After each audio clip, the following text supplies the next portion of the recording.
Welcome sa Dries TV. Kung interesado ka sa ganitong news, huwag kalimutang isubscribe ang ating YouTube channel. Maraming salamat! Welcome po ulit sa ating panibagong update tungkol kina Kim and Paolo Abilino. Sa bawat update natin, tatalakayin natin ang mga pinag-uusapan sa mundo ng social media tungkol kina Kim and Paolo Abilino. Kaya naman kung hindi pa po kayo nakasubscribe dito sa ating channel nako, i-click nyo na po yan and isama nyo na din ang bell button.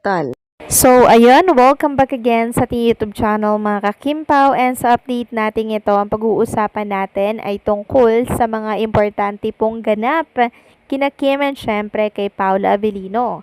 Pero bago po ang lahat, narito muna yung ilan sa mga napili nating komento patungkol yan sa naging previous update natin. Unang komento mula po ito kay Ginang Helenita Catalasan. Sabi niya po dito, "Good evening, Ders. Nanonood ako ng It's Showtime today. Puro ka Norma Dayag ang binabasa mong comment. Hinihintay kong basahin mo comment ko. Lagi akong nanonood sa vlog mo. Never na nagparetoke si Idol Kimi. Sana, Ders, basahin mo naman ang comment ko. Ang caption mo na natulog si Pau sa It's Showtime." So, maraming salamat sa komento. Ginang Helenita Catalasan. Ako, pasensya na po kayo kung minsan hindi ko talaga nababasa yung mga comment po ninyo. And si Ginang Norma Dayag naman po, talaga naman pong nagko-comment yan. Sobrang haba po, kaya nakakatuwa talagang basahin. Pero lahat naman binabasa ko po yan. Pinipili ko lang talaga yung binabasa ko dito po sa update natin. Maraming salamat po sa komento. Ginang Helenita, wag po kayo magtatampo, okay? At ang pangalawang komento naman natin ay mula po kay Lotan the Homer Hunter. Sabi niya, "Miss Dres, ang ganyang klaseng babae na binibigay sa lalaki ang mga sarili nila, yan ay mga patapon ang pagkatao nila. Nakakatakot sila. Baka may mga sakit na yan. Kabahan na kayo." Salamat po sa komento, Lotan Homer Hunter. Yes, agree po ako sa inyo. And huwag kang mag-alala dahil hindi naman yan papatusin ng isang Paolo Abilino. Si Paolo ayaw na ayaw ng ganyang mga babae. Yun bang nagpapakita po ng motibo sa mga lalaki. Ang gusto ni Paolo, siya yung unang gagawa ng move sa isang babae. At ang last comment naman ay mula po kay Ginang Norma Dayag. Sabi niya, "Good evening. Grabe naman yung caring na for Kim. Kaya nga there's di ko magsasawa sa kanila hanggang buhay ako. Sila lang ang pinakagusto kong tandem at di ako hihinto sa pagdarasal sa kanilang dalawa. Paolo is very caring to Kimi to the extent na nakatulugan na ang paghihintay ng Kimi. Ganyan talaga ang mag-asawa na walang urungan yung pagmamahala nila. To you, Kim and Pao, keep your relationship stronger and always put God in center of your life. Love you both." So maraming salamat sa palagiang pagkokomento, Ginang Norma Dayag. Huwag po kayo magsasawang magkomento, ha? And syempre, huwag kayo magsasawang sumuporta at mag-pray kay Kim and Paolo. Huwag kayo mag-alala, ibabahagi ko sa inyo lahat-lahat ng ganap po kay Kim and Paolo Abilino. Salamat sa komento, mabuhay kayong lahat, God bless po. So ayun na nga, pag-usapan na po natin ang mga balitang nakalap natin sa update natin ito. So unahin natin itong Plinex ni Chinita Princess sa kanyang Instagram story. Walang iba kundi ang isang Paolo Abilino. So kung nyo natatandaan, kahapon, dalawang flex ni Paolo Abilino kay Chinita Princess, 'di ba, sa kanyang Facebook page.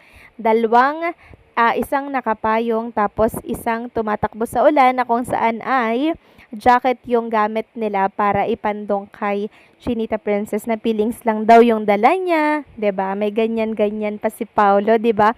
Ngayon, gumanti naman si Chinita Princess, ni-repost niya etong si Paolo Abilino, mga kakimpaw. Ayan kitang-kita po yung mukha ni Paolo Abilino dito mula yan sa isang fan. So talagang nagagantihan sila ng post, mga kakimpaw. And sa simpleng mga, alam niyo yun, mga ginagawa nila sa social media, sobra pong natutuwa at kinikilig na syempre ang mga supporters ni Kim and Paolo. Kaya yung mga bashers ngayon, mga kakimpaw, alam nyo po, parang nagmaliw sila ngayon sa ex. Parang nagkatunaw ata sila sa baha, tapos inanod sila. So, nadala sila ng bagyo, mga kakimpaw. Sana nga ganunan lang yung nangyari, di ba? Para wala tayong problema sa mga bashers ni Kim and Paolo Abilino.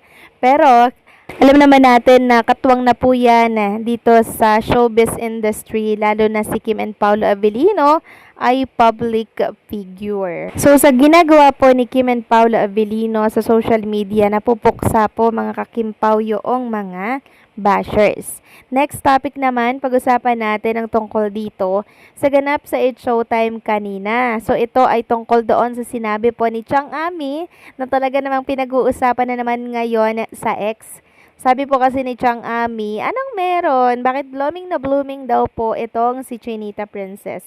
Bakit blooming daw po si Chinita Princess ngayong tag-ulan na tila baga ay may gusto siyang ipahiwatig mga kakimpaw? Sumalikot ang isipan ng mga Kimpaw fans, kaya naman nabigyan na naman syempre ng kahulugan niya ang paklu ni Chang Ami. So bakit nga kaya blooming si Kim Cho ngayong tag-ulan? Parang may something, 'di ba? May mga nagsasabi na hindi kaya nagpapa-blooming andyan lang sa It's Showtime at nag-aantay kay Chinita Princess. Kasi kung lokohin at bunutin na naman si Chinita Princess dito sa It's Showtime, parang may something talaga mga kakimpaw eh. Kaya si Kim Cho kanina kilig na kilig habang siya po ay inaasar nitong mga It's Showtime host niya. Sabi niya hindi niya daw naririnig mga kakimpaw yung sinasabi nitong si Chang Ami. Kasi pag narinig niya yon, di eto na no, dudugtungan hanggang sa mabuking kung anong meron dyan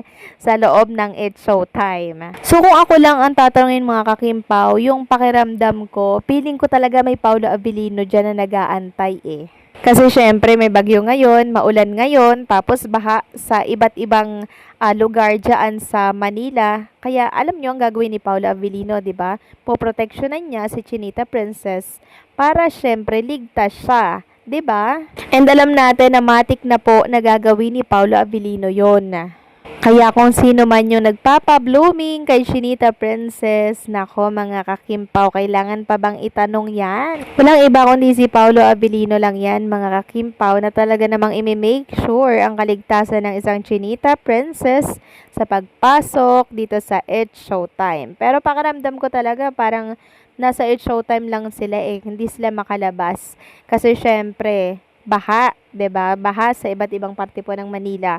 Kaya kailangan nilang magstay muna sa studio, 'di ba? Para nang sa ganun, tumatakbo pa rin yung programa ng It's Showtime kahit na baha po sa iba't ibang parte ng Manila. Pero sana ingat lang si Chinita Princess mga kakimpaw no sa lugar kung nasaan siya ngayon. Kasi iba na po ang level ng baha parang tumataas, 'di ba? Kasi gawa nung ulan mga kakimpaw. And mag-iingat din kayo mga kakimpaw kung nasaan man po kayong panig ng ating bansa.